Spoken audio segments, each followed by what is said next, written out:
भक्तजनों, अब सुनते हैं शनिवार व्रत की विधि एवं कथा। इस दिन शनि की पूजा होती है। काला तिल, काला वस्त्र, तेल, उड़द शनि को बहुत प्रिय है। इसीलिए इनके द्वारा शनि की पूजा होती है। शनि की दशा को दूर करने के लिए यह व्रत किया जाता है। शनि स्तोत्र का पाठ भी विशेष लाभदायक सिद्ध होता है। कथा। एक समय सूर्य, चंद्रमा, मंगल, बुध, बृहस्पति, शुक्र, शनि, राहु और केतु इन ग्रहों में आपस में झगड़ा हो गया कि हम सब में सबसे बड़ा कौन है। सब अपने अपने को बड़ा कहते थे। जब आपस में कोई निश्चय न हो सका तो सबके सब आपस में झगड़ते हुए इंद्र के पास गए और कहने लगे कि आप सब देवताओं के राजा हो, इसीलिए हमारा न्याय करके बतलाओ कि हम नवग्रहों में सबसे बड़ा कौन है। राजा इंद्र इनका प्रश्न सुनकर घबरा गए और कहने लगे कि मुझ में ये सामर्थ्य नहीं है जो किसी को बड़ा या छोटा बतलाऊं। मैं अपने मुख से कुछ नहीं कह सकता। हाँ, एक उपाय हो सकता है। इस समय पृथ्वी पर राजा विक्रमादित्य दूसरों के दुख का निवारण करने वाला है, इसलिए तुम सब मिलकर उन्हीं के पास जाओ, वही तुम्हारे दुखों का निवारण करेंगे। ऐसा वचन सुनकर सभी ग्रह देवता चलकर भूलोक में राजा विक्रमादित्य की सभा में जाकर उपस्थित हुए और अपना प्रश्न राजा के सामने रखा। राजा उनकी बात सुनकर बड़ी चिंता में पड़ गए कि मैं अपने मुख से किसको बड़ा और किसको छोटा बतलाऊं। जिसको छोटा बतलाऊंगा वही क्रोध करेगा। परंतु उनका झगड़ा निपटाने के लिए एक उपाय सोचा कि सोना, चांदी, कांसा, पीतल, शीशा, रांगा, जस्ता, अभ्रक और लोहा 9 धातुओं के 9 आसन बनवाए। अब आसनों को क्रम से, जैसे सोना सबसे पहले और लोहा सबसे पीछे बिछाए गए। इसके पश्चात राजा ने सब ग्रहों से कहा कि आप सब अपने अपने सिंहासनों पर बैठिए। जिसका आसन सबसे आगे है वह सबसे बड़े, और जिसका आसन सबसे पीछे है वह सबसे छोटा जानिए, क्योंकि लोहा सबसे पीछे था और वह शनिदेव का आसन था। इसीलिए शनिदेव ने समझ लिया कि राजा ने मुझको सबसे छोटा बना दिया है। इस पर शनि को बड़ा क्रोध आया और कहा कि राजा, तू मेरे पराक्रम को नहीं जानता। सूर्य एक राशि पर 1 महीना, चंद्रमा 2.25 महीना 2 दिन, मंगल 1.5 महीना, बृहस्पति 13 महीने, बुध और शुक्र 1 महीने, परंतु मैं एक राशि पर 2.5 अथवा 7.5 साल तक रहता हूँ। बड़े बड़े देवताओं को भी मैंने भीषण दुख दिया है। राजन सुनो, राम जी को 7.5 आई और वनवास हो गया, और रावण पर आई तो राम जी ने लक्ष्मण की सेना लेकर लंका पर चढ़ाई कर दी, रावण के कुल का नाश कर दिया। हे राजा, अब तुम सावधान रहना। राजा कहने लगा, जो कुछ भाग्य में होगा देखा जाएगा। उसके बाद अन्य ग्रह तो प्रसन्नता के साथ चले गए, परंतु शनिदेव बड़े क्रोध के साथ वहां से सिधारे। कुछ काल व्यतीत हो जाने पर जब राजा को 7.5 की दशा आई तो शनिदेव घोड़ों के सौदागर बनकर अनेक सुंदर घोड़ों के सहित राजा की राजधानी में आए। जब राजा ने सौदागर के आने की खबर सुनी तो अश्वपाल को अच्छे अच्छे घोड़े खरीदने की आज्ञा दी। अश्वपाल ऐसी अच्छी नस्ल के घोड़े देखकर और उनका मूल्य सुनकर चकित हो गया और तुरंत ही राजा को खबर दी। राजा उन घोड़ों को देखकर एक अच्छा सा घोड़ा चुनकर सवारी के लिए चढ़ा। राजा घोड़े की पीठ पर चढ़ते ही घोड़ा जोर से भागा। घोड़ा बहुत दूर एक बड़े जंगल में जाकर राजा को छोड़कर अंतर्ध्यान हो गया।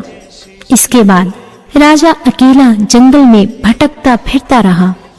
बहुत देर के पश्चात राजा ने भूख और प्यास से दुखी होकर भटकते भटकते एक ग्वाले को देखा। ग्वाले ने राजा को प्यास से व्याकुल देखकर पानी पिलाया।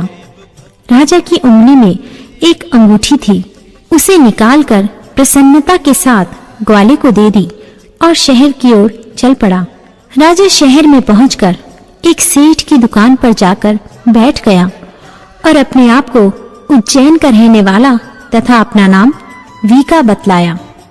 सेठ ने उसको कुलीन मनुष्य समझकर जल आदि पिलाया। भाग्यवश उस दिन सेठ की दुकान पर बिक्री अधिक हुई थी। तब सेठ उसको भाग्यवान पुरुष समझकर भोजन कराने के लिए अपने साथ ले गया। भोजन करते समय राजा ने आश्चर्य की बात देखी कि खूंटी पर हार लटक रहा है और वह खूंटी उस हार को निगल रही है। भोजन के पश्चात कमरे में आने पर जब सेठ को कमरे में हार न मिला तो सबने यही निश्चय किया कि सिवाय वीका के और कोई इस कमरे में नहीं आया, अतः अवश्य ही उसी ने हार चोरी किया है। परंतु वीका ने हार लेने से मना कर दिया।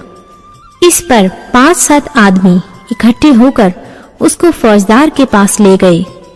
फौजदार ने उसको राजा के सामने उपस्थित कर दिया और कहा कि ये आदमी तो भला प्रतीत होता है, चोर मालूम नहीं होता, परंतु सेठ का कहना है कि इसके सिवाय और कोई घर में आया ही नहीं, अवश्य ही इसी ने चोरी की है। तब राजा ने आज्ञा दी कि इसके हाथ पैर काटकर चौरंगिया किया जाए। राजा की आज्ञा का तुरंत पालन किया गया और वीका के हाथ पैर काट दिए गए। इस प्रकार कुछ काल व्यतीत होने पर एक तेली उसको अपने घर ले आया और कोहलू पर उसको बैठा दिया। वीका उस पर बैठा हुआ जबान से बैल हाँकता रहा। शनि की दशा समाप्त हो गई और एक रात को वर्षा ऋतु के समय वह मल्हार राग गाने लगा। उसका गाना सुनकर उस शहर के राजा की कन्या उस राग पर मोहित हो गई और दासी को खबर लाने भेजा कि शहर में कौन गा रहा है।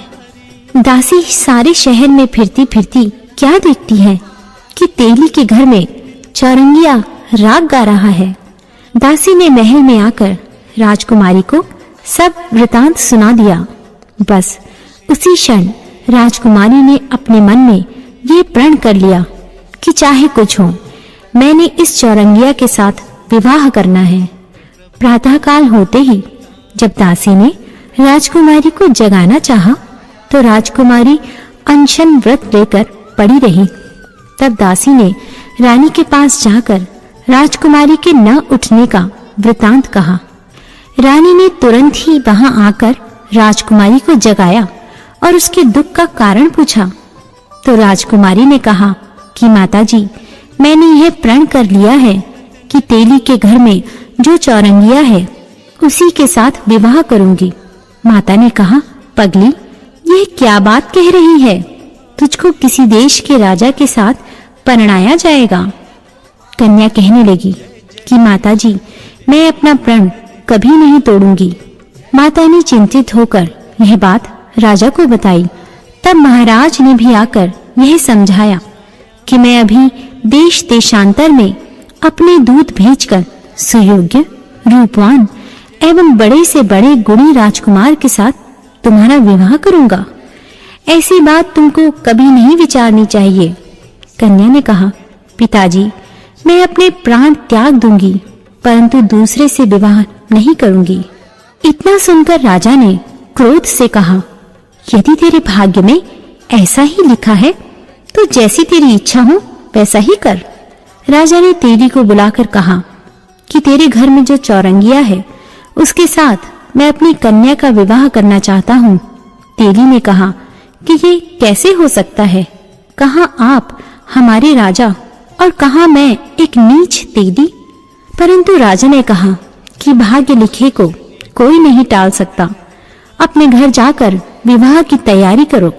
राजा ने उसी समय तोरण और वंदनवार लगवाकर अपनी राजकुमारी का विवाह चारंगिया विक्रमादित्य के साथ कर दिया।